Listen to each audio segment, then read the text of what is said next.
अस्सलाम वालेकुम, मैं हूं अदील इम्तियाज़ और आप देख रहे हैं तख्ती ऑनलाइन। आज मैं आपको एक ऐसी चीज़ के बारे में बताने जा रहा हूं जिसे मुझे बहुत मुश्किल में डाला यूनिवर्सिटी में। क्योंकि जब भी हम यूनिवर्सिटी में जाते हैं और जाकर सिग्नल प्रोसेसिंग पढ़ने की कोशिश करते हैं, रेडियो टेलीकम्युनिकेशन पढ़ने की कोशिश करते हैं, कंट्रोल सिस्टम्स पढ़ने की कोशिश करते हैं, इंजीनियरिंग के जितने भी कोर्सेज पढ़ते हैं उसमें एक ख़ास टूल इस्तेमाल होता है जिसे फोरियर सीरीज़ और फोरियर ट्रांसफॉर्म कहा जाता है। हमें ये समझ नहीं आती थी कि फोरियर सीरीज का इस्तेमाल क्यों किया जाता है, लेकिन आज ये सिंपल कॉन्सेप्ट मैं आपको बताने जा रहा हूँ और मेरे ख्याल में 10th क्लास के बच्चे या उससे बड़े बच्चों को इस कॉन्सेप्ट की बेसिक नो हाउ मिल जाएगी इस वीडियो से कि आखिर हम फोरियर सीरीज क्यों निकालते हैं और उससे हमें क्या फ़ायदा होता है। तो आज हम इस बात पर रोशनी डालने जा रहे हैं कि हम फोरियर सीरीज का इस्तेमाल क्यों करते हैं। मेरे पास यहाँ पर एक कॉम्प्लेक्स सिग्नल है, आप इसे इनपुट समझ सकते हैं, जो कि किसी भी सिस्टम को हम एक इनपुट दे रहे हैं। मसलन आपका मोबाइल फ़ोन है और उसमें ये सिग्नल आ रहा है, तो इस सिग्नल को हम एक वेव फॉर्म से रिप्रेजेंट कर सकते हैं। आप उस वेव फॉर्म को देख सकते हैं, लेकिन हमें पता है कि हर वेव फॉर्म बन सकती है अगर हम साइंस और कोसाइंस को ऐड करें। मैं आपको यहाँ पर एक साइन सिग्नल दिखा रहा हूँ, उसके बाद उसी साइन सिग्नल की फ्रीक्वेंसी हम बढ़ा देते हैं तो वो ब्लू कलर का हो जाता है। इसी तरीके से उसकी और फ्रीक्वेंसी बढ़ाते हैं तो वो ग्रीन कलर का हो जाता है। इन तीनों सिग्नल्स को अगर हम ऐड करें तो हमारे पास एक कॉम्प्लेक्स सिग्नल आ जाता है। यहाँ बताने का मकसद, कोई भी टाइम डोमेन में सिग्नल या टाइम डोमेन में इनपुट को तोड़ा जा सकता है छोटे साइन फंक्शंस में। साइन फंक्शंस यूनिट फंक्शंस होते हैं टाइम डोमेन में। जिस तरीके से आप एक दीवार को ईंटों से बनाते हैं, इसी तरीके से टाइम डोमेन में वक्त में चेंज होने वाले फंक्शन को हम साइन से मॉडल कर सकते हैं या कोसाइन से मॉडल कर सकते हैं। अगर हम उनको किसी भी फंक्शन को जो कि टाइम में वेरी कर रहा है उसको साइन और कोसाइन से मॉडल कर सकते हैं, उनके building block sine and cosines हैं, तो ये तो हमारे लिए बहुत आसान चीज़ हो गई, क्योंकि अब एक टूल इस्तेमाल कर सकते हैं जिसे फोरियर सीरीज कहा जाता है या फोरियर ट्रांसफॉर्म कहा जाता है, जो कि मुख्तलिफ केसेस में लगती है। मैं यहाँ पर आपको एक कॉम्प्लेक्स सिग्नल दिखा रहा हूँ। हो सकता है ये सिग्नल वॉइस सिग्नल हो जो कि आपके मोबाइल की तरफ आ रहा हो, आपको कॉल रिसीव हो रही हो। इस वॉइस सिग्नल को आप तोड़ सकते हैं साइंस में। तो हमारे पास यहाँ पर दो मुख्तलिफ किस्म के साइंस हैं जिनकी मुख्तलिफ फ्रिक्वेंसीज। आप देख सकते हैं कि इस साइन की फ्रिक्वेंसी ज़्यादा है और इस साइन की फ्रीक्वेंसी कम है, लेकिन इस साइन की फ्रीक्वेंसी तो कम है, इसका एम्पलीट्यूड ज़्यादा है, और दूसरे साइन की फ्रीक्वेंसी ज़्यादा है लेकिन उसका एम्पलीट्यूड कम है, और दोनों टाइम में वेरी कर रहे हैं। मेरे पास यहाँ पर टाइम डोमेन आप देख सकते हैं, यहाँ पर टाइम वेरी कर रहे हैं, तो हमारे पास साइन टाइम में वेरी कर रहे हैं और अपने आप को रिपीट कर रहे हैं। लेकिन इन साइन को अगर मैं एक और जाविये से देखूं, एक और शीशे से देखूं जिसे हम फ्रीक्वेंसी मिरर कहते हैं, तो आपको ये साइन कैसे बयान करना होगा। इस साइन में आपको सिर्फ 3 इंफॉर्मेशन चाहिए। पहली इंफॉर्मेशन चाहिए कि इस साइन का एम्पलीट्यूड कितना है, तो इसका एम्पलीट्यूड इस पल्स का एम्पलीट्यूड बन जाएगा। तो जितना ये बड़ा होगा, इसका एम्पलीट्यूड ज़्यादा होगा, उतनी ही ये पल्स ऊपर की तरफ होगी। दूसरी इंफॉर्मेशन आपको इसकी फ्रीक्वेंसी चाहिए। तो अगर इसकी फ्रीक्वेंसी 100 हर्ट्स है तो हम यहाँ पर फ्रीक्वेंसी डोमेन, ये फ्रीक्वेंसी है, यहाँ पर फ्रीक्वेंसी वेरी कर रही है, यहाँ पर फ्रीक्वेंसी 0 है और यहाँ पर फ्रीक्वेंसी बढ़ती जा रही है। तो मैं 100 पर जाऊँगा और ये पल्स बना दूंगा, और इस पल्स की हाइट होगी एम्पलीट्यूड, जो कि साइन का है। और उसके बाद एक तीसरी चीज़ फेज होती है जिसे हम इस वीडियो में डिस्कस नहीं करेंगे, लेकिन उसकी इंफॉर्मेशन भी हम दे देते हैं। अब इसी साइन को देखें, जो दूसरा साइन है जिसकी फ्रीक्वेंसी ज़्यादा है, तो इसका मतलब यह है कि ये 200 हर्ट्ज है सपोज, तो हम यहाँ पर 200 पर जाएंगे और वहाँ पर इसे प्लॉट करेंगे, लेकिन क्योंकि इसका एम्पलीट्यूड कम है तो इसलिए इसकी हाइट कम होगी। अब मेरे पास टाइम में एक अनलिमिटेड सिग्नल, और उसको अगर मैं एक और शीशे से देखूँ तो मुझे 2 पल्सेस मिल रही हैं जिनकी एम्पलीट्यूड भी फाइनाइट है और उनकी फ्रीक्वेंसी भी मुझे पता है।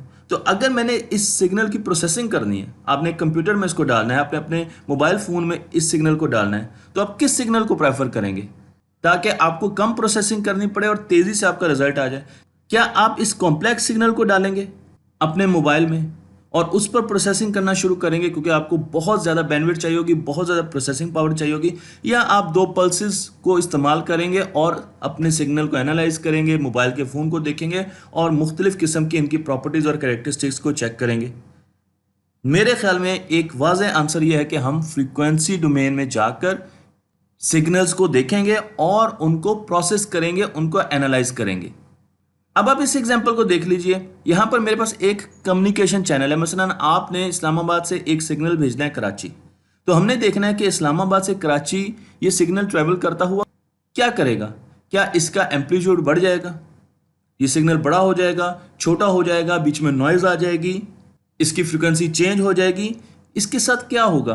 तो हम क्या करेंगे कि इस सिग्नल को साइंस और कोसाइन में ले जाएंगे और फिर एक साइन को फ्रीक्वेंसी डोमेन में ऑब्जर्व करेंगे। ये देखिए एक साइन है, एक साइन है, इसकी फ्रीक्वेंसी ये है और इसका एम्पलीट्यूड ये है, और इसे इनपुट कर देंगे इस चैनल को, और फिर हम रिस्पांस देखेंगे कि इस चैनल ने आउटपुट क्या दी, कराची पहुंचकर इसके साथ क्या हुआ। तो मैंने एक सिग्नल भेजा और पूरे चैनल को एनालाइज करने की कोशिश की और आउटपुट देखी, तो मुझे पता चल गया कि एक साइन के साथ ये चैनल क्या हशर करेगा। अब हमारे पास जितने भी कॉम्प्लेक्स सिग्नल हैं वो साइन से मिलकर बने हैं, उनके एम्पलीट्यूड्स, उनके फ्रीक्वेंसी डिफरेंट होती है, डिफरेंट साइंस को ऐड करते हैं और हमारे पास कॉम्प्लेक्स सिग्नल बन जाता है। तो मुझे अंदाज़ा हो जाएगा कि ये सिग्नल जब मैं इस चैनल के थ्रू भेजूंगा तो ये चैनल उसके साथ क्या करने वाला है। तो इस तरीके से हम इम्पल्स इनपुट यानी एक साइन के इनपुट किसी भी सिस्टम को देते हैं, उसका आउटपुट रिस्पॉन्स देखते हैं और फिर उसको स्टडी करते हैं कि इम्पल्स रिस्पॉन्स क्या आया है। इससे हमें सिस्टम्स के बारे में, चाहे वो एक कम्युनिकेशन चैनल है, चाहे वो एक कंप्यूटर का कार्ड है, चाहे वो एक कैपेसिटर है, चाहे वो एक इंडक्टर है, हमें अंदाज़ा हो जाता है कि इन सिस्टम्स को जब भी ऐसी इनपुट्स मिलेंगी तो आउटपुट हमारे पास कैसी आएगी। इसी चीज़ को मैं आपको एक ग्राफिकल पर्सपेक्टिव में दिखाना चाहता हूँ ताकि आपको पता चल सके कि साइन और कोसाइन जो बेसिक यूनिट होता है किसी भी टाइम सिग्नल का, वो साइन होता है या कोसाइन होता है। मैं आपको यहाँ पर एक साइन दिखा रहा हूँ, ये एक साइन वेव है और हम इस साइन वेव को अगर फ्रीक्वेंसी में देखें तो यहाँ पर मुझे एक इम्पल्स नज़र आ रही है और इस इम्पल्स का एम्पलीट्यूड मुझे बता रहा है कि ये वेव का एम्पलीट्यूड कितना है, और इसकी फ्रीक्वेंसी अगर आप देखें तो मैंने जैसे इस पर क्लिक किया तो आपको 100 हर्ट्स नज़र आ रहा है येलो कलर में। तो आप देख सकते हैं कि इस वेव का जो एम्पलीट्यूड है वो 0.74627 है, साइन एक्स और एक्स जो है वो 100.6 हर्ट्स है। तो मैंने 100 इसलिए रखा कि आपको समझने में आसानी हो। और मेरे पास एक साइन आ चुका है। अब मेरे पास एक सिग्नल है, सपोज एक स्क्वायर वेव का सिग्नल, आप देख सकते हैं कि वाइट कलर का सिग्नल है और मैंने इसको मॉडल करना है, मैंने इस सिग्नल को बनाना है। तो सबसे पहले मैं क्या करूँगा, मैं एक साइन लूँगा और जब मैं एक साइन लूँगा तो आप देख सकते हैं कि यहाँ पर मेरे पास कोसाइन की वैल्यू भी आ रही है, यहाँ पर नीचे कोसाइन की वैल्यू है। तो कोसाइन है 0.00391 कॉस एक्स प्लस यहाँ पर 1.32 साइन एक्स है, साइन एक्स, और इन दोनों को जब मैं ऐड करता हूँ तो मेरे पास ये सिग्नल बन जाता है। यहाँ पर आप देख सकते हैं कि यहाँ पर ये सिग्नल कोसाइन और साइन, ये प्योर साइन नहीं है बल्कि कोसाइन और साइन का एडिशन है, एक उनकी इंटरफेरेंस है। लेकिन क्या ये सिग्नल बना? नहीं बना। तो मैं क्या करता हूँ, मैं और साइन और कोसाइन को ऐड करता हूँ। तो अब आप देखें कि मैंने एक और साइन को ऐड किया, लेकिन ये साइन, इस साइन की वैल्यू 0 है। तो इस साइन की वैल्यू क्या थी? इसकी वैल्यू थी 1.27324, और लेकिन जब मैंने दूसरा साइन ऐड किया जो कि 2x है, जिसकी फ्रीक्वेंसी 200 है तकरीबन, उसकी वैल्यू 0 आ गई। अब मैं और साइन ऐड करता हूँ, तो जब मैंने तीसरा साइन ऐड किया जो कि नॉन जीरो है, जिसकी वैल्यू 0.4244 है और जिसकी फ्रीक्वेंसी 3x है यानी 300 है, तो आप देख सकते हैं कि येलो कलर में ये साइन नज़र आ रहा है जो कि इंडिविजुअल है। लेकिन जब ये पिछले साइन के साथ ऐड हो रहा है तो हमारे पास जो रेड कलर की लाइन है वो आप देख सकते हैं, ये रेड कलर की लाइन आ रही है, और इस लाइन को अगर मैं एक्सपेंड करूँ तो आप देख सकते हैं कि यहाँ पर cos x भी है और sin x की 2 टर्म्स हैं और cos x की भी 2 टर्म्स हैं। तो cos x बहुत माइन्यूट है, वैल्यू दे रहा है, इसलिए आपको उसका एम्पलीट्यूड भी कम नज़र आ रहा है। तो हम फिर क्या करते हैं, इसको मॉडल करने की कोशिश करते हैं। हमने वाइट कलर के ब्लॉक्स को मॉडल करना है साइन और कोसाइन की मदद से। तो मैं यहाँ पर सैम्पल्स और बढ़ा देता हूँ और साइन ऐड करता हूँ। तो अब मैंने साइन ऐड किए तो आप देख सकते हैं कि ये साइन 0 आया, उसके बाद फिर साइन की वैल्यू आ गई और ये साइन मैंने आपको दिखाया। तो पहले हमने बड़ा साइन ऐड किया था, इसकी फ्रिक्वेंसी कम थी, एम्पलीट्यूड ज़्यादा था। आप देख सकते हैं इसकी फ्रिक्वेंसी 100 थी और एम्पलीट्यूड 1.27 है। फिर उसके बाद एक और साइन ऐड किया जिसकी एम्पलीट्यूड जो है वो कम है, 0.42 है, लेकिन उसकी फ्रिक्वेंसी ज़्यादा है, 300। उसके बाद अगला जो साइन है वो फिर आप देखें कि 0 था, लेकिन उसके बाद जो साइन ऐड किया उसकी फ्रिक्वेंसी 500 हर्ट्ज है और उसका एम्पलीट्यूड कम होता जा रहा है 0.254। तो ऐसा ऐसा हम छोटे और हाई फ्रिक्वेंसी साइंस ऐड करते जा रहे हैं ताकि हम उस स्क्वायर वेव को मॉडल कर सकें, और यही सिलसिला कॉस के साथ आ रहा है जो कि एम्पलीट्यूड में बहुत ज़्यादा कम है। अब मैं इसको बढ़ाता जाता हूँ तो आपने देखना है कि कैसे ये मॉडल करेगा। अब आप देखें साइन एक्सप्रेशन बढ़ता जा रहा है, जैसे जैसे हम साइन और कोसाइन ऐड कर रहे हैं तो हम आहिस्ता आहिस्ता उस सिग्नल को मॉडल करने की कोशिश कर रहे हैं।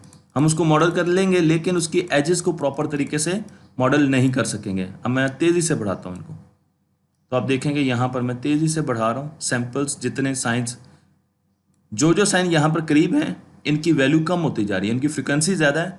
आप देखेंगे इस वक्त इसकी फ्रिक्वेंसी 6639 हर्ट्ज़ है लेकिन इसका एम्पलीट्यूड 0 है, और अगले को देख लें 6740 है लेकिन इसका एम्पलीट्यूड बहुत कम है।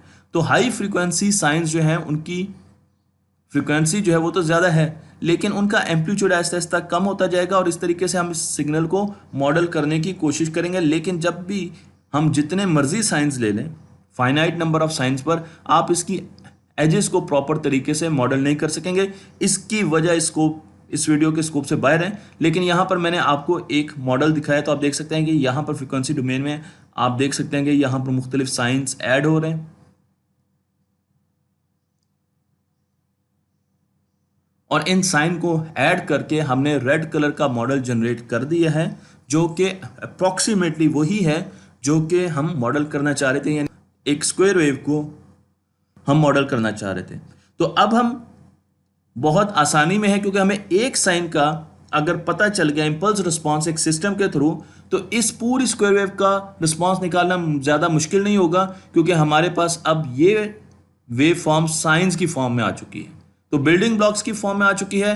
मैं आपको कुछ और सिग्नल मॉडल करवा के दिखाता हूँ। तो हमारे पास ये ट्राइंगल है और इस ट्राइंगल के लिए अब आप देखें कि सबसे पहले मैं एक साइन, तो अब ये कुछ इस ट्राइंगल को मॉडल कर रहा है। आपके पास एक कॉस एक्स है, आप देखिए कोसाइन की वैल्यू है, अब हम कॉस से मॉडल कर रहे हैं, और इसमें भी हम डिटेल्स में आगे जाके पढ़ेंगे कि साइन और कोसाइन से कैसे मॉडल किया जाता है और इवन और ऑड फंक्शंस क्या होते हैं। लेकिन फिलहाल आप ये देखेंगे 0.8 इसका एम्पलीट्यूड है और कोसाइन एक्स और एक्स इसकी फ्रिक्वेंसी है।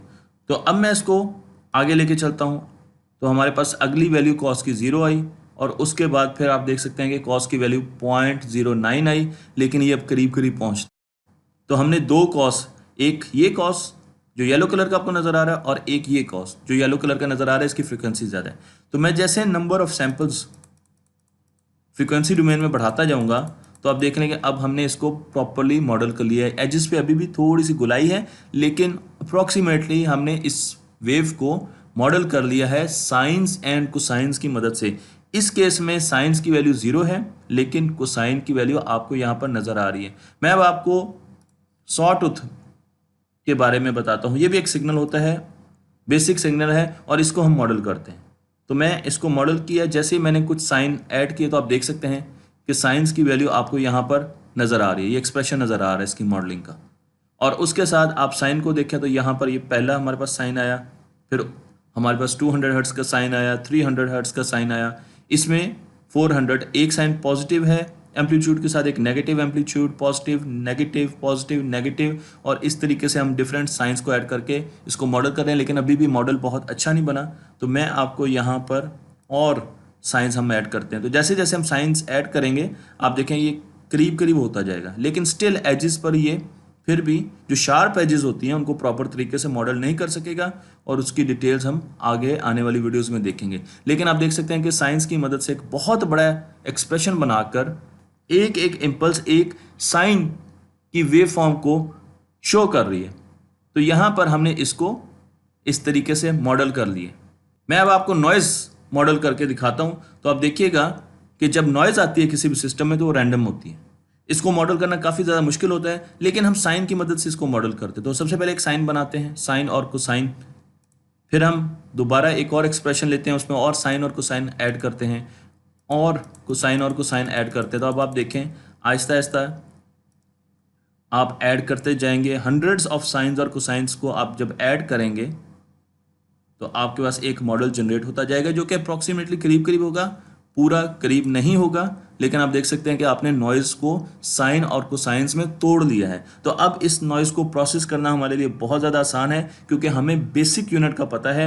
और जब भी हम इम्पल्स रिस्पांस निकालते हैं, यानी एक साइन को किसी सिस्टम में से गुजार कर उसका रिस्पांस निकालते हैं, तो इतने बड़े कॉम्प्लेक्स सिग्नल्स को हम इम्पल्सिस में तोड़ सकते हैं और उसके बाद उन इम्पल्सिस को कैलकुलेट करके उन पर डिफरेंट ऑपरेशंस लगाकर हम इस पूरे कॉम्प्लेक्स सिग्नल का रिस्पांस निकाल सकते हैं किसी भी सिस्टम से जब ये गुजरता है। तो इसी तरीके से हम कंट्रोल सिस्टम्स डिज़ाइन करते हैं, इलेक्ट्रॉनिक्स के कार्ड डिज़ाइन करते हैं, वायरलेस कम्युनिकेशन के सिस्टम्स डिज़ाइन करते हैं, रेडार्स डिज़ाइन करते हैं, और उसमें फोरियर सीरीज़ और फोरियर ट्रांसफॉर्म का बहुत अहम रोल होता है। अगर आप इस सिमुलेशन के बारे में जानना चाहते हैं तो मैं यहाँ पर आपको नीचे लिंक दे दूंगा, आप इस सिमुलेशन से खेल सकते हैं। falstad.com की वेबसाइट से मैंने ये सिमुलेशन ली है और इस सिमुलेशन को आप इस्तेमाल कर सकते हैं और लोगों को फोरियर सीरीज के बारे में और फोरियर ट्रांसफॉर्म के बारे में बता सकते हैं। ये एक इंट्रोडक्टरी वीडियो थी, लेकिन डिटेल्ड वीडियो आने वाले दिनों में आपको दी जाएगी। तख्ती ऑनलाइन को लाइक कीजिए, शेयर कीजिए और इस फिल्म को दूसरों तक पहुंचाइए।